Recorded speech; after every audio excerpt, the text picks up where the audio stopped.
Hello friends, இன்றைக்கி ஒரு முக்கியமான ஒரு சமையல் தான் பார்க்க போகிறோம்.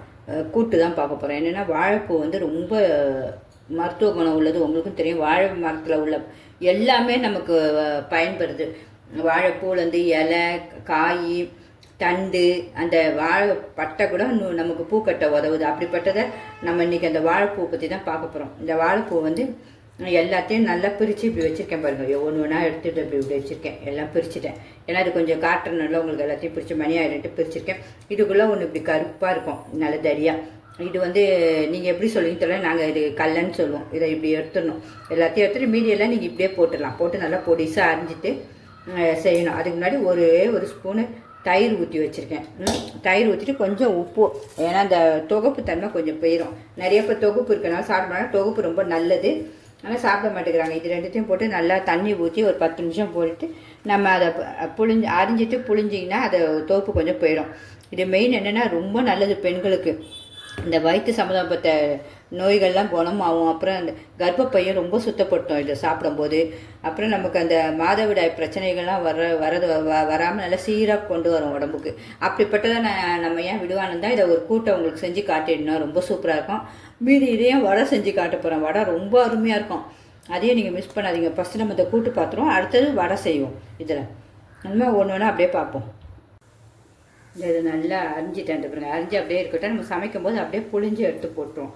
அதுக்கு முன்னாடி இது அறியும் போது நம்ம இந்த உள்ளே இருக்கிறது ஒன்று இருக்குன்னு சொன்னோம் பார்த்தீங்களா, தடியாக கொஞ்சம், அது பேர் கல்லன்னு சொல்லுவோம். நீங்கள் என்ன சொல்லுவீங்கன்னு தெரியாது. இது அரிஞ்சாலும் அறிபடாது, உள்ளே 1-2 இருந்தாலும் வேகாது. அதுதான் இது. அதனால தான் இதை எல்லாம் எடுத்துருவாங்க. அதுமாரி வாழைத்தண்டை ரொம்ப நல்லது, கல்லெல்லாம் எடுக்கும். அதுவும் வாழைத்தண்டில் உங்களுக்கு சமைச்சு காட்டுறேன்.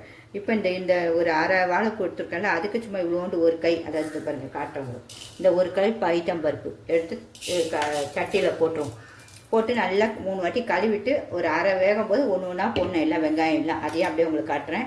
இந்த சட்டி எனக்கு 22 வருஷம் சட்டி எவ்வளோ பத்திரமா வச்சுருக்கேன் பாருங்கள். பழசு ஆனாலும் அப்படியே நல்லா அப்படியே இருக்கும் பாருங்கள். கொஞ்சம் விரிசல் மட்டும் அதுக்கு, ஆனாலும் பக்குவமாக பத்திரமா வச்சுருப்பேன். ஏன்னா சுவை ரொம்ப டேஸ்ட் நம்ம சட்டியில் செய்யும்போது தான், அதுக்காகவே வச்சுருப்பேன். இதை பத்திரமா அதை நம்ம எப்படி யூஸ் பண்ணுறோமோ அதுதான். இப்போ இனிமேல் அடுத்தது அப்படியே ஒன்று ஒன்றா பார்ப்போம். உங்களுக்கு பிடிச்சிருந்தா கண்டிப்பாக ஒரு லைக் பண்ணுங்கள். அதுக்கு தேவையானது என்னென்னா, நமக்கு இவ்வளோ சின்ன வெங்காயம் போட, நீங்கள் பெரிய வெங்காயம் போடணும்னா போட்டுங்க. சின்ன வெங்காயம் ரொம்ப நல்லது, நோய் எதிர்ப்பு சக்தி. அதனால் சின்ன வெங்காயம் எடுக்கிறேன். இதை அரிஞ்சு தான் போடுவோம். வைப்போம். இது தாளிக்கிறதுக்கு சின்ன வெங்காயமும் கருவேப்பிலை நல்லா ஒரு கொத்து நல்லா சூப்பராக மரத்தில் பறிச்சது தான். தேங்காய் அது மாதிரி திருவி வச்சுருக்கேன். அதை வதக்கணும் நல்லா. தேங்காய் நல்லா செய்யணும். எல்லாம் உங்களுக்கு தேங்காய் எவ்வளோ வேணுமோ போடுங்க. உங்களுக்கு தேங்காய் பிடிக்கணும் இவ்வளோ கூட போடலாம். எல்லாமே டேஸ்ட் தான். தேங்காய் எவ்வளோ போடுமோ அவ்வளோ டேஸ்ட்டு, வேறு ஒன்றும் இந்த கூட்டு. அப்புறமேட்டு இதுக்கு ஒரு தக்காளி, இந்த ரெண்டுத்தையும் இப்போ அரிஞ்சு போட்டுருவோம். அந்த பைத்தப்பருப்பு வெந்துட்டுருக்கு. அதுக்கப்புறம் அதையும் அப்படியே உங்களுக்கு காட்டிடுறேன். பைத்தப்பருப்பு நல்லா இது பாருங்கள், ஒரு அரை வேக்காடு வெந்துருச்சு பாருங்கள், நல்லா தெரியும் உங்களுக்கு. இப்போ வந்து கொஞ்சம் மஞ்சத்தூள் போட்டுடலாம், ஒரு சிட்டிகை. நோய் எதிர்ப்பு சக்தி. எல்லாமே பார்த்து செய்யணும் சமையல். பிடிச்சிருந்தா கண்டிப்பாக ஒரு லைக் பண்ணுவேன். அப்புறம் சின்ன வெங்காயமும் ஒரு தக்காளியும் அரிஞ்சு வச்சுருக்கேன். அதையும் இதிலே போட்டுருவோம். அது கொஞ்சம் வெந்தோடனே தான் இந்த வாழைப்பூ அரிஞ்சு வச்சுருக்கோம், அதை போடணும். உப்பு அதுக்கப்புறம் தான். இதுக்கு வந்து காரத்துக்கு மிளகாத்தூள் கொஞ்சம் நம்ம போடணும். இப்போ இது மட்டும் வேகட்டும். வெந்தோடனே அடுத்தது பார்ப்போம். மூடி வச்சுருவோம்.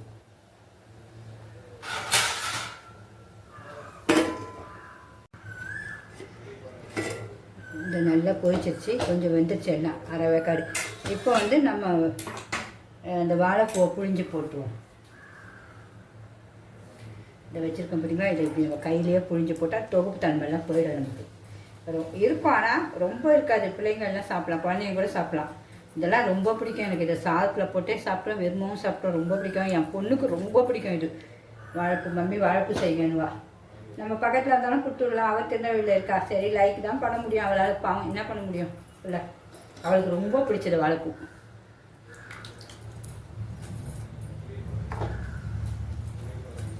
எல்லாத்தையும் இப்படி போட்டுருவோம். அவ்வளோதான்.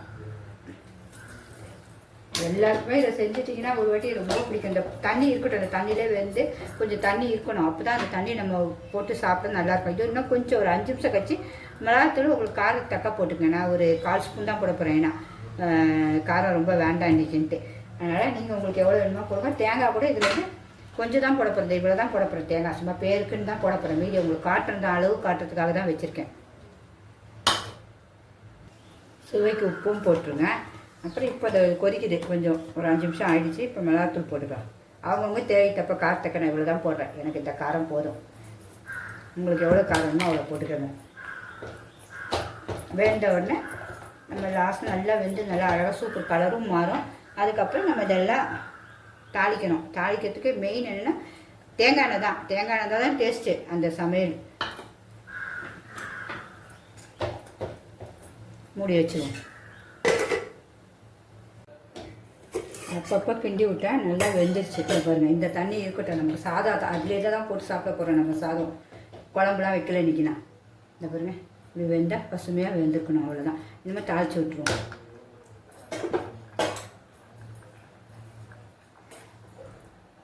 மண்சட்டி வாசனை தான். கடாய் வச்சாச்சு. கொஞ்சோண்டு எண்ணெய், நான் ரொம்ப ஊற்ற மாட்டேன், உங்களுக்கு தெரியல. இது இவ்வளோ தான். இதிலே கடுகு போட்டுக்கலாம், பொரியட்டும். நீங்கள் எண்ணெய் நல்லா தாராளமாக ஊற்றிக்கங்க. எண்ணெய் ஊற்றாதான் சூப்பர் டேஸ்ட் இது. அதுக்காக தான் சொல்கிறேன், நீங்கள் எண்ணெய் ஊற்றிக்கங்க. எண்ணெய் ஊற்றலை, நான் செய்யணுன்றதுக்காக காட்டுறேன். இவ்வளோ தேங்காய் போட்டுக்குங்க நீங்கள் நல்லா. நான் இவ்வளோ தான் போட போகிறேன்.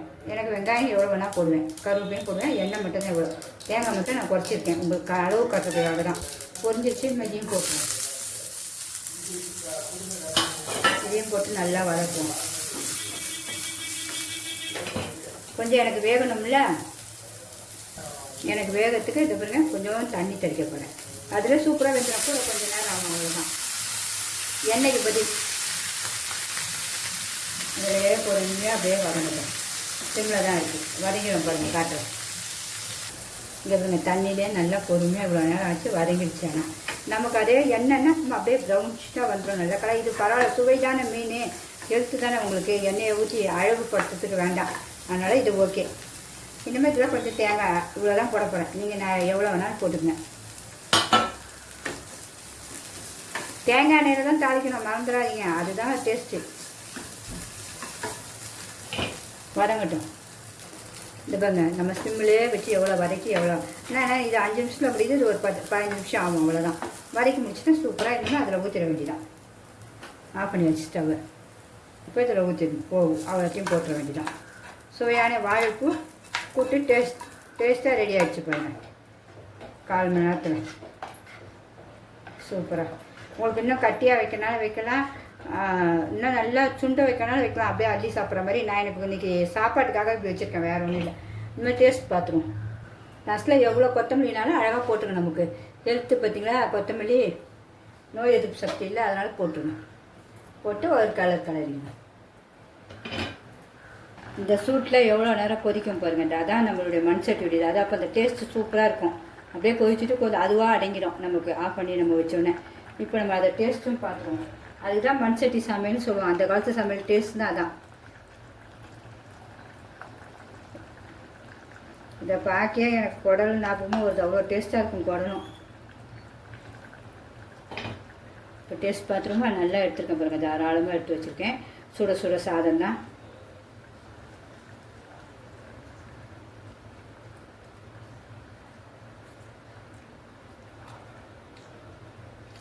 செம்ம டேஸ்ட்டுங்க உண்மையாகவே.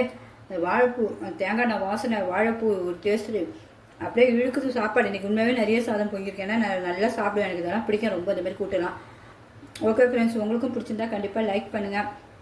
சிம்பா நியூ ஜெட் சேனலுக்கு சப்ஸ்கிரிப்ஷன் பண்ணுங்கள். உங்கள் ஃப்ரெண்ட்ஸ் அண்ட் ரிலேட்டிவ்ஸ்க்கு கண்டிப்பாக சொல்லுங்கள். பாய்.